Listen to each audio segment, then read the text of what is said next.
Welcome to the Doubles Only Tennis Podcast, where you learn the best doubles strategies to improve your game and win more matches. I'm your host, Will Bocek. This podcast, my website, and my weekly newsletter all focus on the goal of better understanding the sport of doubles and helping players like you improve faster through actionable advice that you can use in your very next match. My goal is to provide the best doubles strategy resources in the world. And to do that, I study, analyze, and work with players at every level of the game, all the way up to the ATP and WTA tours. If you enjoy this podcast, I've created doubles strategy products that go even deeper if you want to take your doubles knowledge to the next level. At the end of this episode, I'll explain more about them, or if you want to learn more now, go to thetennistribe.com/products. Here's today's episode. You're about to hear my conversation with Harri Heliovaara. Harri won Wimbledon in 2024 alongside his doubles partner, Henry Patton. He also won the 2023 mixed doubles title at the US Open with Anna Danilina. He has a career-high doubles ranking of number 7 in the world and recently made the semifinals at the ATP finals as well. Harri is one of the most entertaining players to watch on the men's doubles tour, for sure. He has very positive energy. He has really emotional celebrations. He's really a joy to watch, so I highly recommend watching him in 2025. But in this conversation, you're really going to get to know him. You're going to get a feel for his personality. He shares his story. He talks to us about how he is able to have such positive energy on the tennis court and where that comes from. We talk about winning Wimbledon, where they lost the majority of the points in the match. They won 6-7, 7-6, 7-6. They were down several match points. And we talk about how he handled the nerves during that match. We also discuss serve struggles. So in a different podcast with Dan Kiernan, who was on with me recently, Harri talked with Dan about how he had serve struggles throughout his career. And Harri dives a bit deeper in this episode about how he's dealt with that and how he's improved his second serve, including how he practices it, he shares some specific tips that you can take away and implement into your own game. We also talk about mixed doubles, how the strategy is different. He has a very specific strategy that he shares with us. And then we talk about being mic'd up on the court. He was mic'd up in DC earlier this year. The ATP put together a little 1 to 2 minute clip of that, which I'm going to link to in the show notes for you. It's really entertaining and you learn a lot from it. And I'm hoping that they do more of this next year. But I asked Harri about that experience and then about some specific things that he said while he was mic'd up during some of those matches. We also talk about the offseason, his time on the ATP Players Council, what changes he would like to see for doubles in terms of scoring changes, in terms of free fan movement, a lot of different things like that.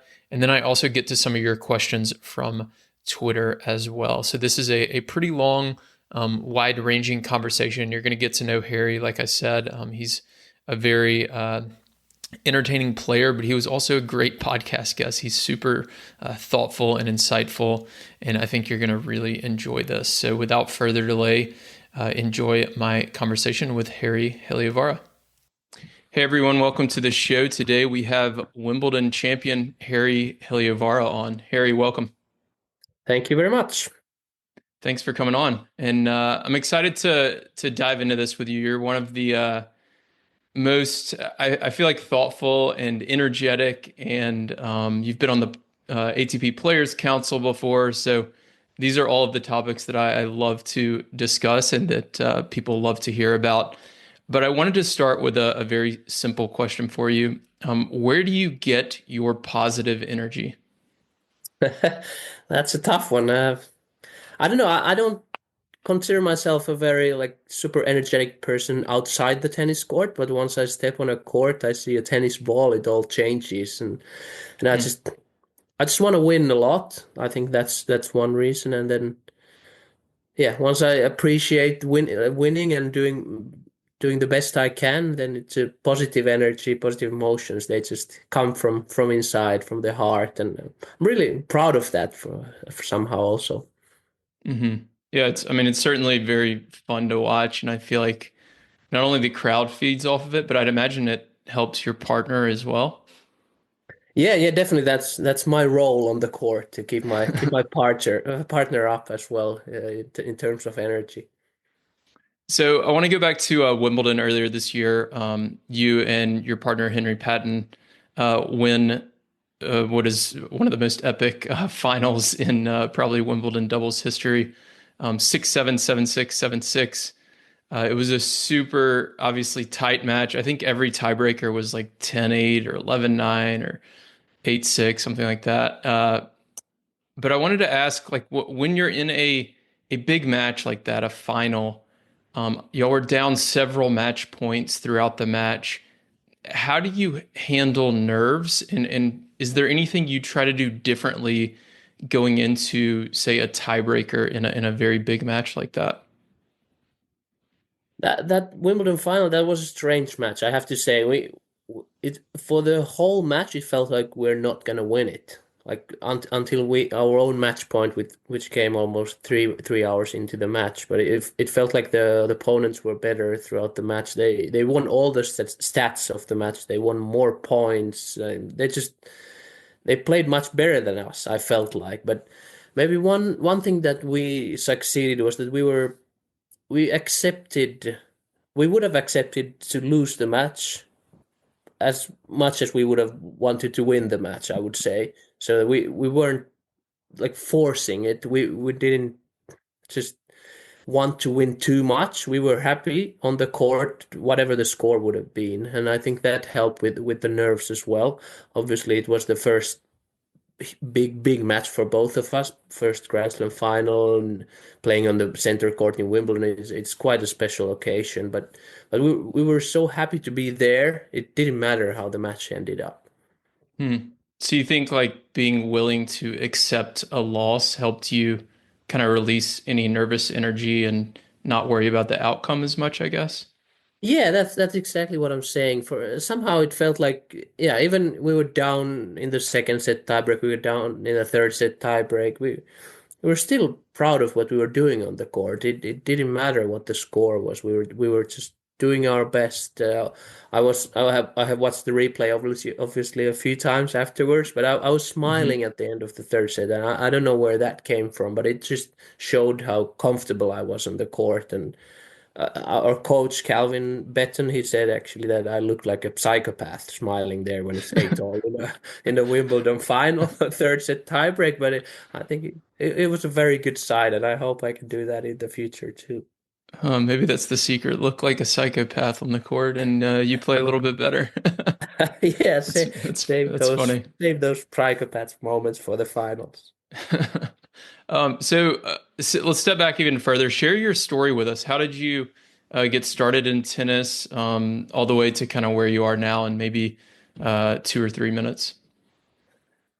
Well, I started as a young boy, like most of us on the tour. My parents, they always played a little bit of tennis, never competed, but they took me to the tennis court, and the whole junior career I played a lot of tennis, traveling the world, playing the junior tournaments, and finished high school in Finland, and then went pro for a couple of years. I think that was the simplest choice for me. I never thought about going to a US college. Maybe I should have now in hindsight, but felt like a right decision to go pro immediately. I played all right. I played mostly singles back then. I reached top 200 in singles, and I was very proud of that. But then I had some big back problems, some financial issues, some like burnout issues, and I stopped playing for almost 5 years actually. Went back to school, graduated as a Master of Science, and did even some work at McKinsey and Company and in a private equity firm in Finland for a little while before I realized that wait a minute, maybe there's something in tennis, and especially doubles. I always liked doubles, but I never like really put a lot of effort in it. And back then, it's now I think 7 years ago when I made the comeback to the tennis We had Henri Kontinen was the number one in the world in doubles back then, another Finnish player, and I thought he would need a partner for an Olympic Games one day, and that was one of the big goals for me to play Olympics with him. It has not happened, but I'm not very disappointed that I made it Hmm. back to the tour. Of obviously the doubles with the doubles focus from early on, and it wasn't as easy as I was hoping, or I thought I could maybe reach top 100 a little bit quicker, but I learned a lot in the last 6 years or so, and where I'm now at, I didn't think that I would be in the top 10 or win Grand Slams. I was hoping maybe I can get to top 50, top 30 if I'm lucky. So there you go. It's a very long journey, very different journey, I would say, because I also stopped for a long time, but maybe that's one of the reasons I enjoy playing so much nowadays. I can, yeah, I play only for myself, show anyone, and I play pressure free. I know what life can be outside a tennis court, but I also know that tennis is what I want to do right now. Hmm. Why do you think you mentioned maybe you should have gone to college? Why did you say that? Why do you feel like maybe you should have? I think now it's such a good uh, opportunity to for especially after high school when you're young. I was 18 and started to go pro. Maybe you're too young. You don't have any experience traveling the world. Uh, it's also very expensive to go pro immediately, and I felt like I would have needed maybe a couple more years of good practice, a lot of matches, that international exposure, which I would have gotten in the US college, and just feels like that would have yeah developed me as a better player, maybe quicker. Maybe I would have learned something more, but Hmm. who knows? Hey, I'm also very happy where I'm at now, having not been to the college. Yeah. So I want to ask about that time off between 2013 and 2017. So you worked at McKinsey and Company. How often are you playing tennis during these 3 to 4 years? Are you still like getting out on the court several days a week, or did you have like months and months where you wouldn't even pick up a racket? How were you able to, I guess, come back in 2017 and then 3 4 years later reach that top 100, top 50, and so on? I think the first year or two after I stopped my first career, as I call it, I didn't play much at all. Very little. I maybe gained a little weight. I didn't enjoy playing much. At times there were some juniors that asked me, "Oh, if you want to come and hit a little bit." Okay, I could do that, but there were definitely months that I didn't touch a racket even. I Hmm. think yeah, towards 2016, 17, they asked me to play Davis Cup for Finland because we didn't have any players for the Davis Cup, and back then it was best of 5 sets. So Hmm. it was very physically demanding, and because I wanted to play one certain Davis Cup tie, I had to really work hard physically, and I did like a 7 to 8 week block with my fitness trainer, the same fitness trainer that I worked with in the past, and that was like the a really good period for me because I worked super hard with my fitness, maybe harder than in the past, and just had to be in shape for best of 5 match in 8 weeks, and after that it was easy to continue practicing there. Hmm. Did that time with the fitness trainer kind of spark a little bit of, I guess, joy or desire to come back? Is that when you kind of made that decision?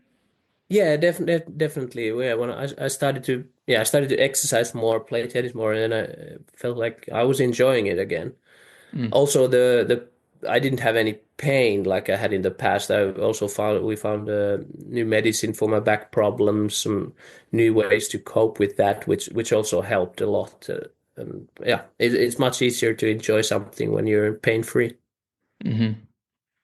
So I was listening earlier to your recent podcast with Dan Kiernan on Control the Controllables. You and Henry were on there, I think it was like a month ago or so, and you talked about, or he asked you what one of your biggest struggles was throughout your career, and you mentioned your serve. And you also mentioned that you do some like breathing tips from your psychologist or something. talk a little bit about that and how you handle, maybe if anybody's listening to the show and the serve is not the biggest strength of their game, how they can go about handling that. It's nice that you ask about it. It's right now because or not. I played in Turin ATP finals a couple of weeks ago, and I was the only player in doubles who didn't lose his serve the whole tournament. I played four matches, didn't lose my serve, and you can imagine how proud I am about that. Because Yeah. I still would say that serve has always been the biggest struggle of my game, and I can do that on the biggest stage of tennis in the ATP finals. It's been years of hard work, and a lot of it is mental. I have to say, a lot of it happens inside the head. We like mental anchors. We work on that with my psychologist. We work together with my tennis coach as well. How can we trust the serve? Where do you find especially the second serve? For me, first serve percentage has never been my strength, but having having practiced more and more second serves lately, especially in the last 12 months or so, I start every practice with just second serves, and just believe that it doesn't matter if I miss the first serve. I have a great second serve, and that has been maybe something that changed this year and has developed my serve to the next level. It also gives me like less stress for my first serve because I don't have to worry so much even if I miss the first serve. Like I trust my second serve a lot, and I would say the second serve has improved, and that has been the biggest thing. It also I have also started to serve more spots with the second serve. In the past, I was hitting a lot of body second serves, and nowadays I find myself like wanting to hit spots, but wanting to be more aggressive, but I'm not missing. For example, on the ad side, the T serve on second serves, I was avoiding that for many years. I felt like it was too risky, but after a lot of practice, a lot of mental, trusting myself, building the right routines before the serve and how I know that I think in my head I think in Swedish actually, which is not my native language because there's such a good saying, but it you can translate it to basically like I want to do it, I know I can do it, and I will do it. And that's like three quick thoughts I go through before a big serve or a big moment before a serve. And especially the second serve T on the ad side, I'm super proud how much that has improved. We had just a discussion with my coaching team lately. I missed the serve three times the whole year, second serve T on the ad side, Wow. which a year ago I felt like that's way too risky to even try. Hmm. That's amazing progress. How do you say that phrase in Swedish? Can you say it for us? Jag vill, jag kan, jag vågar. Okay. I'm not going to try it. I'll embarrass myself. You mentioned mental anchors. What do you mean by that? I do a lot of work even pre-match, like how like vision myself on the court, how I'm gonna feel. Okay, it's most of the matches I'm gonna face a break point, for example, in my service games. So I decide beforehand what I'm gonna do in those break points, what kind of serve I want to hit. Of course, I can change that during the match, but at least I have something that I can go back to. If it when the breakpoint comes in the match, I don't panic. I know, okay, I'm prepared for this. I know exactly what to do. I take the deep breath. I go through the three things in Swedish in my head and just Mhm. execute. Takes away a lot of the insecurity, a lot of the decision making, which might create more stress. And I think that's very important for me. I follow a plan. I trust myself. I execute. No unnecessary thinking. And then you also mentioned at the beginning of all of your practices, you're working on second serves. A lot of people wait till the end of practice. First off, why are you doing it at the beginning of practice instead of the end? And then also, what does that practice look like? Are you hitting a certain amount to the deuce court, then the ad court, you're going for your spots, or how does that look like specifically? Well, second serves is a very good way to also uh, start the practice because you don't well, you don't hit full power. You can do it even when your body is not fully warm. But also, a tennis match always starts with a serve, and that's Mm-hmm. something that we often forget. And especially doubles, which is nowadays you don't hit many ground strokes. You might not even hit many shots in the first two games if your partner is serving first. But you have to be ready to serve anytime, anywhere, right now. And often in the beginning of the match, those are the biggest games. And yeah, my second serve practice, it's for me, it's important to mix the spots a lot. I don't want to hit too many second serve that looks exactly the same in a row. So I go wide, T, wide, body. Doesn't have to be like exactly as the same structure every time, but a lot of changing of the target, changing of the change of the spin as well. I want to use a lot of slide serves, but also the kick serve and faster, and yeah, increasing the speed. In the last 12 months has also been a key. Like I can hit it a little harder because I trust it more. Mm-hmm. Yeah, that's a really important point for people listening, I think, who are trying to work on their serve. A lot of people, I feel like, have the misconception of like, if I want to work on that T serve in the ad court, I'm going to hit 20 straight T serves in the ad court. But I think your muscle memory and like learning a new kind of motor skill like that, it's important to mix it up and go T wide, body, T, and come back to it rather than doing the same thing over and over again, because that doesn't actually replicate what happens in a match, right? You're never going to hit 20 or 30 of those slice serves down the tee or whatever it may be in a row. So it's important to mix it up. I think that's really, really good.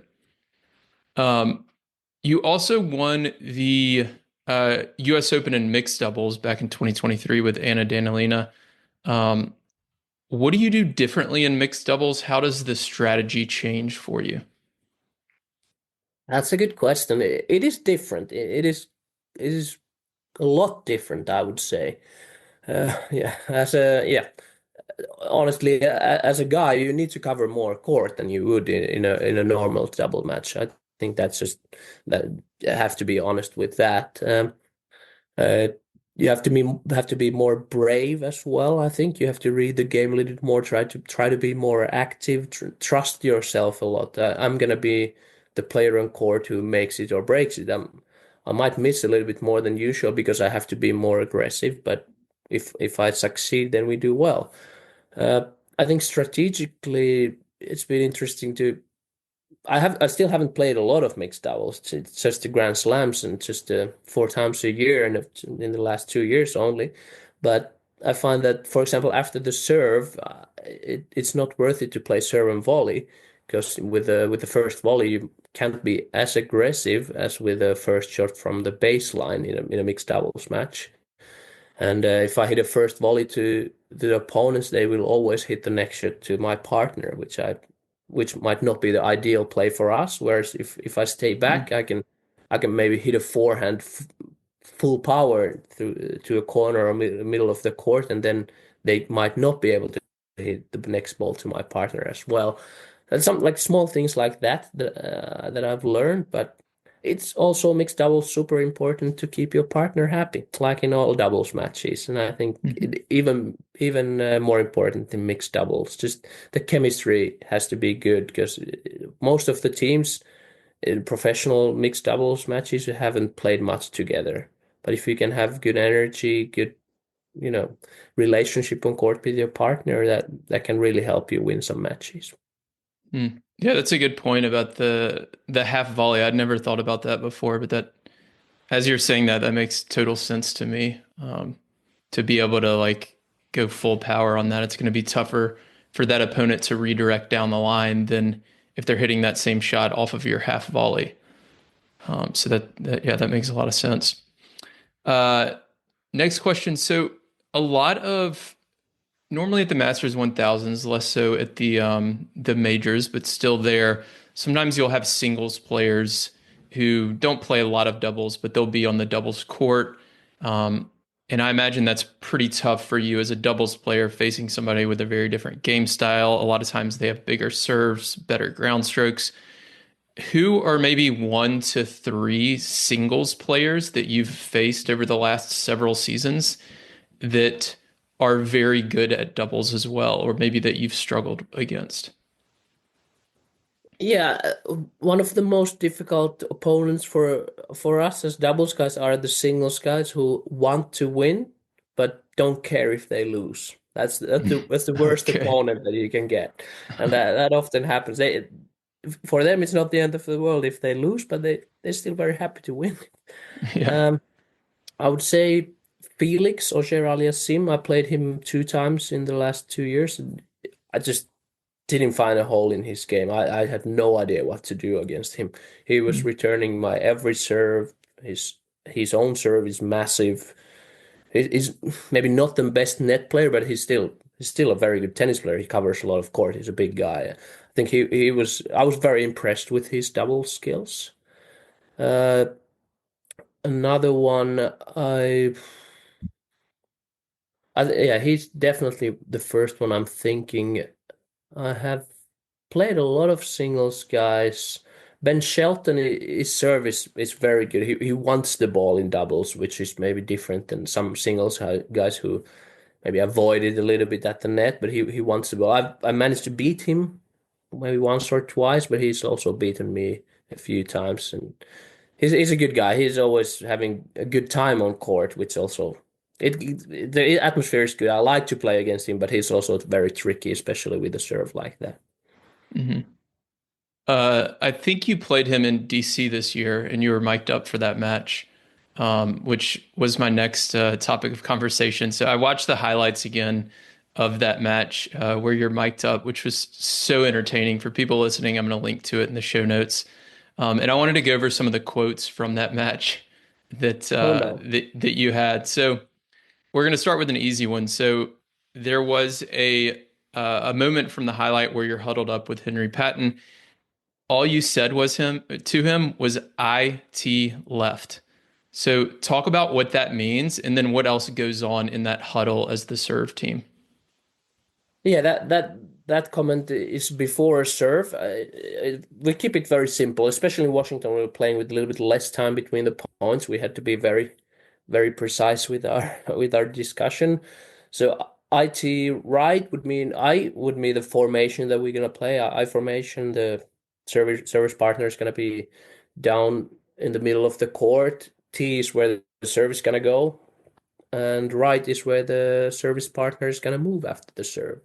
Very simple, three things. That's all you need to know as a team. What formation we start with, where the service is going, where the net player is moving. Keep it simple, but that's something that we go through before every serve of a match. When so when you're calling the T serve, something that I feel like at the higher level that's really important is knowing if your partner is going to hit more of a flat T serve or a slice T serve. With that play call, you didn't mention anything about the spin of the serve. Is that something that y'all have like assumed, like you're going more flat on the first serve? Or is it something because you didn't have enough time, you just didn't have time to communicate that information? That's a good question. I think, yeah, me and Henry, we have played enough together to kind of know what kind of a serve our partner is gonna hit to every spot.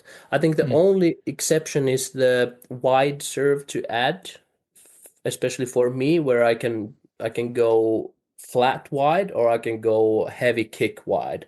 I think that's the only serve that we would call. I would tell him if it's a kick serve. If I don't okay. say anything, it's gonna be a flat one if it's a first Mm, serve. But yeah, but you're right. If I tell him let's go I wide right kick, then he knows it's gonna be a kick serve. If I just say I wide right, he's expecting a flat one. I see. Okay.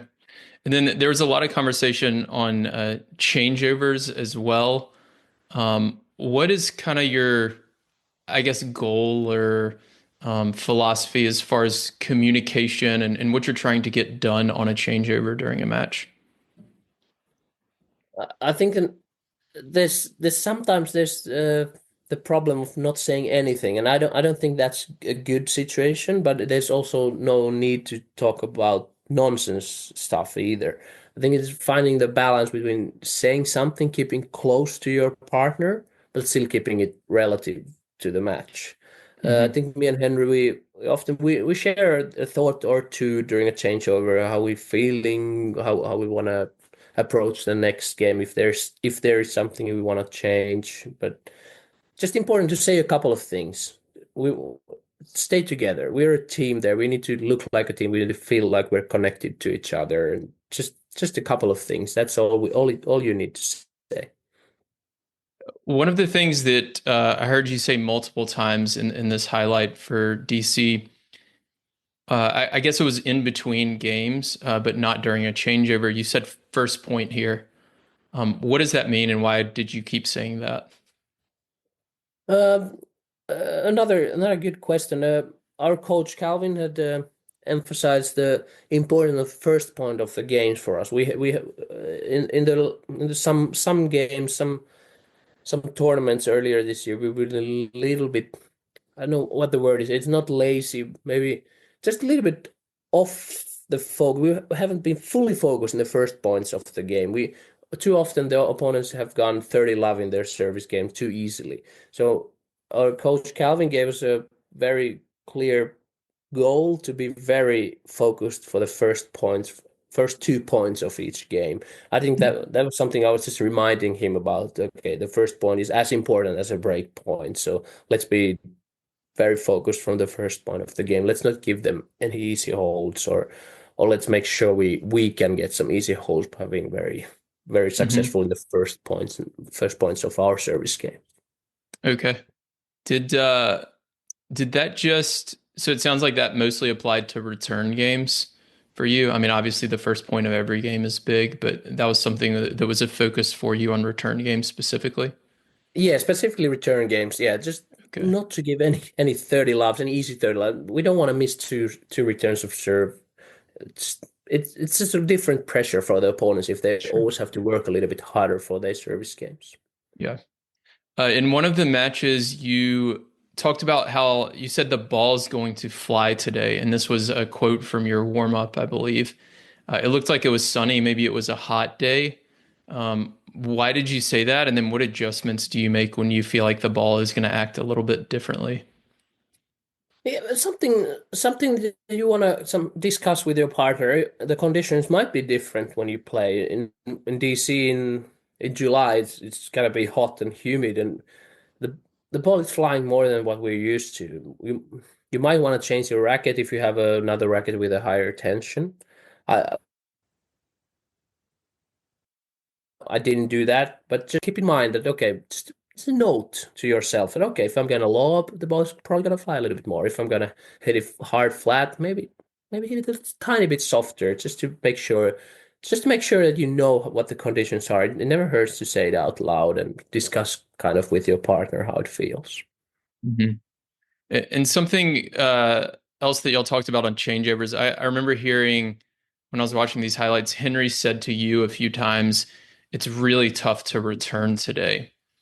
How do you, as a partner, kind of lift him up in that situation when he's kind of expressing that I'm struggling with this area of my game? Is there anything specific that you try to do or say to him?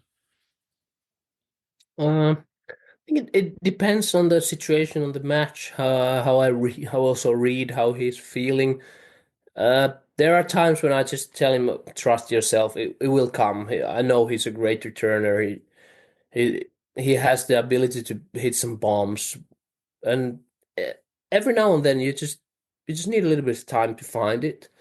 But there could be a time to tell him to do something differently. Maybe sometimes in the past I've told him to, okay, why don't you try take a step back, give yourself some more space, more time, or also like kind of give him, okay, we're playing against a guy who doesn't often serve wide. Just give him the wide serve. Just cover tee and body and let's see what happens. Maybe that gives you some easier returns when you're not trying to cover everything at the same time. And when I tell him, okay, give him the wide, he feels okay to not cover the wide, and I'm not blaming him if they ace him wide. I'm totally the Hmm. opposite. I'm like, yeah, that's fine, no problem. I did exactly what you're supposed to do, and just kind of yeah.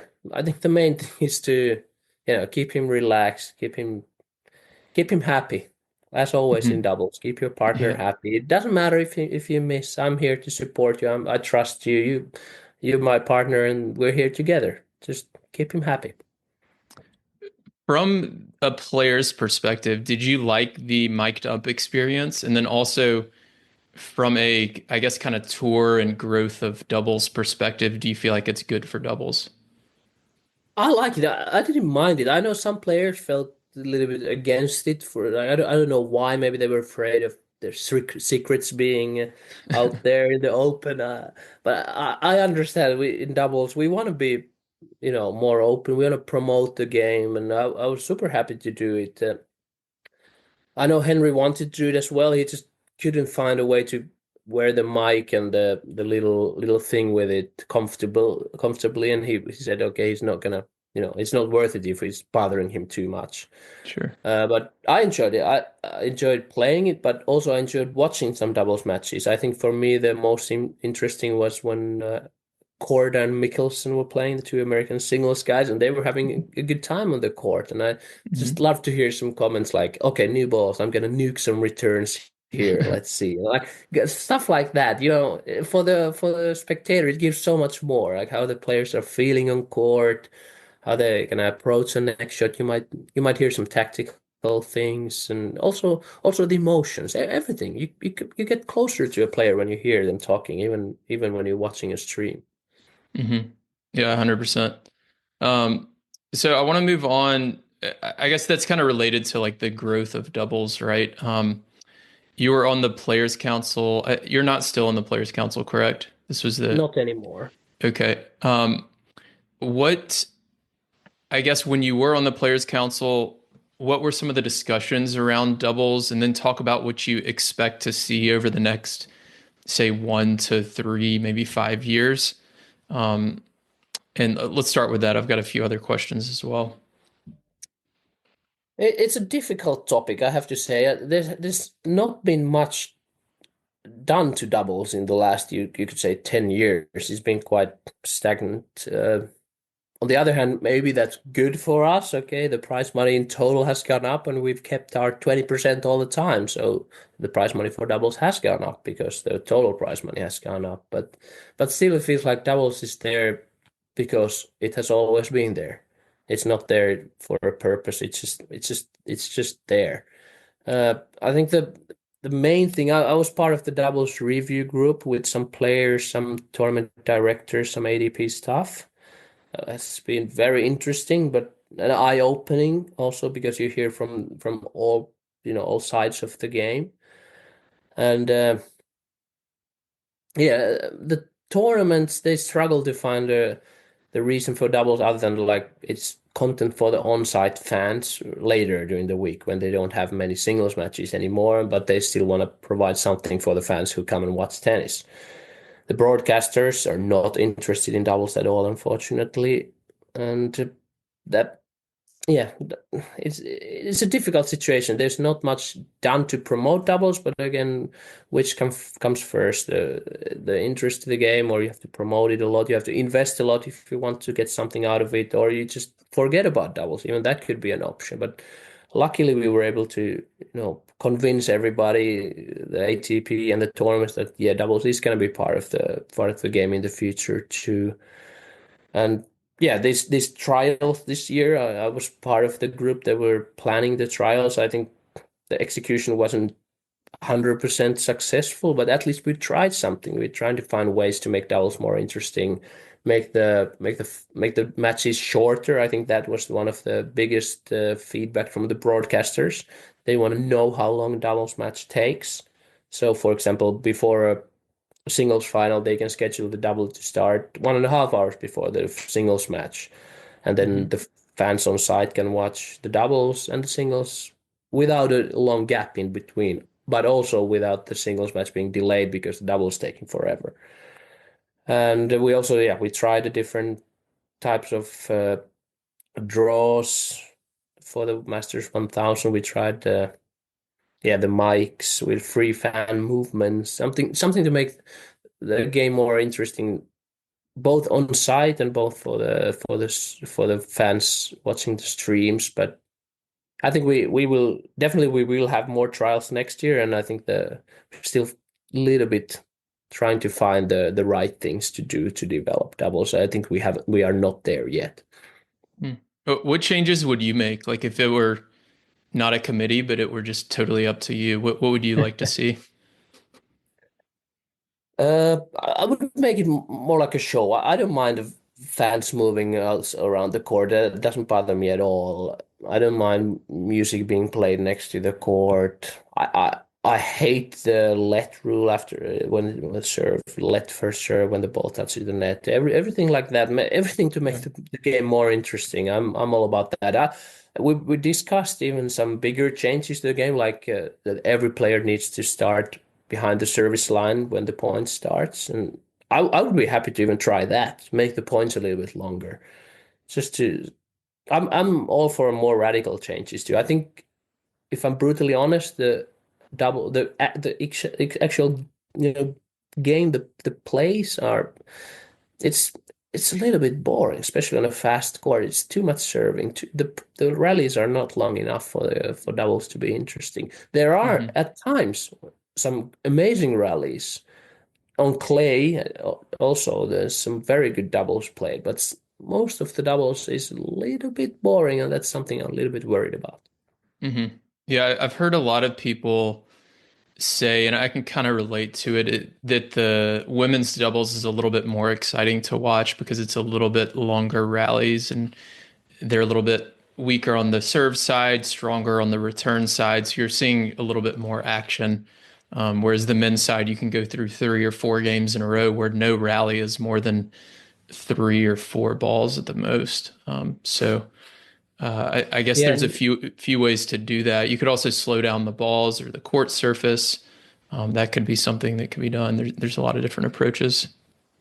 yeah, but also that somehow like when the men's doubles is becoming like more further and further away from the doubles that the recreational player is playing. It's a Mhm. different game completely. It's maybe similar to what's happening in golf. The pro golfers are just bombing huge drives, and it's just not the game that everybody else is playing. It's a different game, and that it's tougher for the fans to watch doubles when they can't relate to what's going on. Like when we say IT right and how we move just exactly where we're supposed to be. For a club player, they just can't do it. It doesn't make any sense for them to play IT right because then there's too much space after it because the serve is not good enough. Hmm. Yeah, I do try to teach most of the listeners to use some formations, but it depends on the skill level and usually not on second serve. So definitely very different. What about, I guess, now going forward, discussions when you were on the Players Council? What about social media? Where does that fit into all this? Because one thing you mentioned earlier was, the TV broadcasters don't care about doubles, and it's like, what do we need the TV broadcasters to help make doubles more popular, or does doubles need to prove itself first and get attention, and then the TV broadcasters will come in and pick it up? It's kind of like a chicken or the egg problem. And in my mind, social media is an easy way to help promote doubles more. That doesn't cost a ton of money because you can produce this content nearly for free. The tours already have the system set up for it. But then when you go to a specific tournament's Instagram page, for example, probably 95, maybe 99 out of 100 posts are about the singles. So that seems like an easy way to approach it. Is it something y'all have talked about? Yeah, it's something that's been talked about a lot. It is unfortunate. Yeah, I've noticed the same thing. Even the ATP Tour Finals, with there's as many singles matches as there's doubles matches, but most of the content online is about the singles. Uh, it's a difficult topic as well.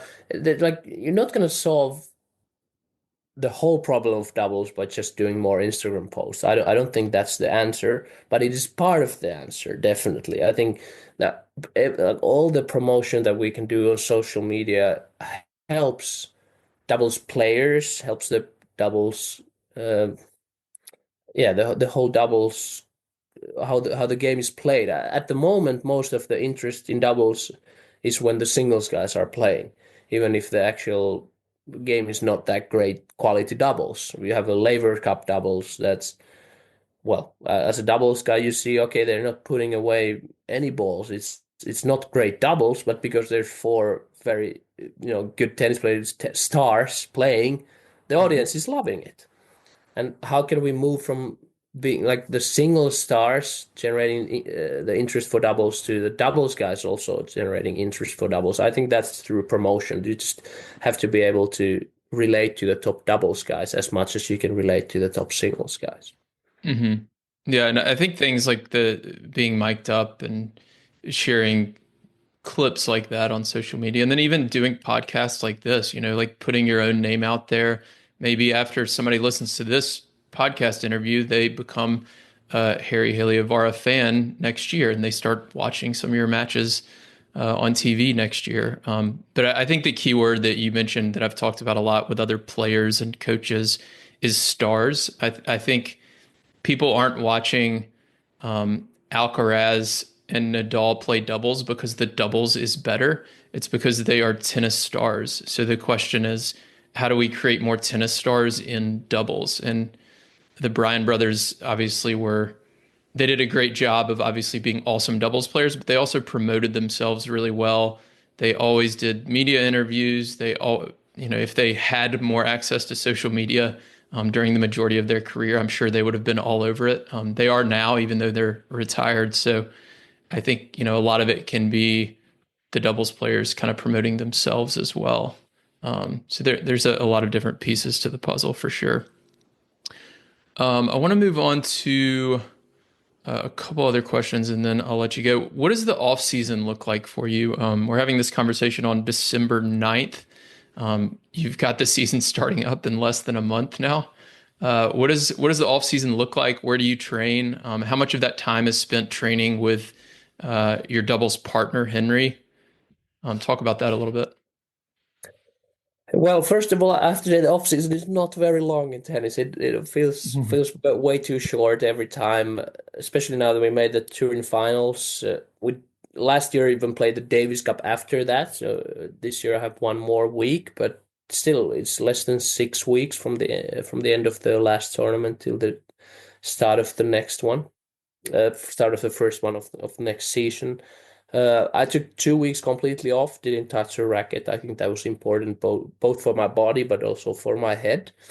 I had a little time with my family. It's super important. We took a little trip, enjoyed the sun a little bit. Especially living in Finland, you need to travel a little bit further away to get some warm sun. That was nice, but yeah, now I'm about 10 days into the preseason now. Started with just fitness for about 5 days and then just adding tennis slowly to the mix. I think in total it's gonna be 3 weeks of tennis practice. First week is very basic stuff. Second week is more like one against two, and the third week is four players on the court. Pretty much following that kind of plan. Uh, Unfortunately, me and my partner Henry won't practice at all together during this preseason. He moved to USA this year, and I live in Finland. So we decided we've seen each other enough this year. We both have good practice facilities at our close to our homes. So we just stay here at our own places, and we will go early to Australia. He will fly the 22nd of December. I will fly the 25th. So we will have some time together in Australia. Uh, so instead of working hard earlier in December, we go early to Australia. We do the work over there and find the rhythm in the conditions that we're gonna play the first tournaments in. So I think it's simple, not too much. Never gonna be able to do too much, but just try to do a lot of fitness and then have a plan for the tennis and be Hmm. ready when the new season starts. For that first week where you said you're working on kind of specifics, is that just a coach kind of feeding a lot of balls to you, working on maybe if you want to improve your return or forehand or whatever it is? What does Yeah, it for look me, like? yeah, definitely the return has been a big focus point in during this preseason. So we do a lot of Hmm. a lot of like basic stuff. How do I move to the return? What kind of footwork I do, and but also for me, basic stuff also means I need to feel like a tennis player. They need to hit a lot of balls, so it means more singles practice for me. I'm not afraid to do singles practice. I Hmm. have well, I'm super happy to have Jarkko Nieminen, the ex number 13 in singles. He lives close by. He comes to practice, but he's still in such a good shape. Doesn't miss a ball. So Yeah. I can do a couple of sessions with him, and I feel so good afterwards with playing with a good rhythm. Very important for me, that kind of practices as well. Okay. Are you playing that on the singles court, or are you going like cross court shadow doubles or No, we do proper singles. We do proper proper singles? singles. Okay. Yeah. Cool. Very cool. It's so I feel like it's good for me. I like it. Like singles is my hobby, doubles is my work. That's how I see it. Yeah, I understand. Okay, a couple questions from Twitter. I mentioned that I was having you on the show, and a couple people commented with a few different questions. So the first one is when or how do you reach the point where you know you need to change a partner? Ooh, tough one. Luckily, it hasn't happened too often. Um, I don't know. In the best case, you both know that it's time to change. But there's of course the situation where only one of you wants to do the change. I've been at the end where my partner told me, okay, it's enough. I also done to my partner and said to him that okay, this is not going to work. Let's do something else. I think once you go on court in a match and you feel like okay, this again, that's a sign. When you get that feeling that oh no, I know exactly what's going to happen and it's not good, then it's time to go. Okay. Are there any other new pairings that you can report for next season? I feel like a few have, I don't know, I haven't kept up with this a ton. I know of like three or four off the top of my head, but are there any others that you can share with us? Yeah, I think I have yeah, I know pretty much what everybody is gonna do. I think I was surprised to see Gilles and Vliegen split for next year. That's Yeah. very interesting. Also, Nis and Zielinski are splitting for next year. Those are yeah, something that maybe wasn't expecting, but it's gonna happen. I think Venus and Mektic are gonna be an interesting team next year. How they're Hmm. gonna do, and also I'm very interested to see how we have two teams that are fully British next year, which has not happened in the last couple of years at all. So there's Skupski Salisbury and Cash Glasspool. Those are both dangerous teams, but also with some interesting, you know, I don't know how to say it. Like I want to see how they can find a way to stay together for the whole year. There's something I'm just observing. It's gonna be interesting to watch. Interesting. So do the British kind of butt heads with each other? Is that what you're saying? Yeah, kind of. Yeah, and I'm kind of part of the team because I'm playing with another Brit, so I get some Yeah, inside things. I hear some really interesting stuff. that's funny. Yeah, I know Louis does a great job with all the British pairings, so it'll be fascinating to see that. And then I know Krychek and Ram are playing together, two Americans. So a few more maybe teams from the same country this year coming up. Um, we already talked about off season. Okay, so let's move on to a couple of rapid fire questions and then we'll hop off here. What is your favorite tennis book? The inner game of tennis. Good choice. Do you have a favorite non-tennis book? Uh, It's The Unknown Soldier. It's a Finnish book about the Winter War, Second World War, that when we fought against Russia and we managed to not let them invade Finland. Hmm. Favorite tournament? Have to say Wimbledon. Wimbledon. Do you have a dream mixed doubles partner? Oh, I mean, I'm gonna say Anna Danilina, the who we won US Open with. We played again this year in the US Open, had a great time. I don't want to change. That's a great answer. Um, A singles player who you'd love to play doubles with. I don't know what would happen, but with Bublik, I would love to play with Bublik because there could be anything happening on the court, and that would be very interesting. I would pay a lot of money to mic both of you up for that match. Oh no, he would not stop talking. um, we talked about the off season, but outside of tennis, what do you do in the off season just to enjoy more time with your family? Any hobbies or vacation trips that you like to do to enjoy the time with the Yeah, family? yeah, we have 1 year old and 3 year old kids, so that keeps you very, very busy, and a Hmm. dog too. So there's not much time to do things, but I love planes. I love aviation. So when I have chance, I take my 3 year old girl to the airport and we watch some planes landing and taking off. That's super relaxing. That's cool. Awesome. Well, Harry, thanks a ton for coming on. Best of luck next year. Any final comments or requests of the audience before we hop off here? Watch more doubles, isn't that what you say? That's right. Watch more doubles and check out Harry's blog too. He's got a blog, probably the only doubles player with a blog online. Yeah, I write it in Finnish, but Google Translate, for example, does a good job translating it to English, and I think most of it is very. Yeah. It could be interesting. Not just doubles, not just tennis, maybe sometimes some foods, maybe some tournament insights. But yeah, I like to write it. I write a lot, so please go and read it. Okay. We'll link to that and everything else in the show notes. Thanks again, Harry. Thanks everybody for listening, and I will talk to you all soon. Thank you. Bye bye.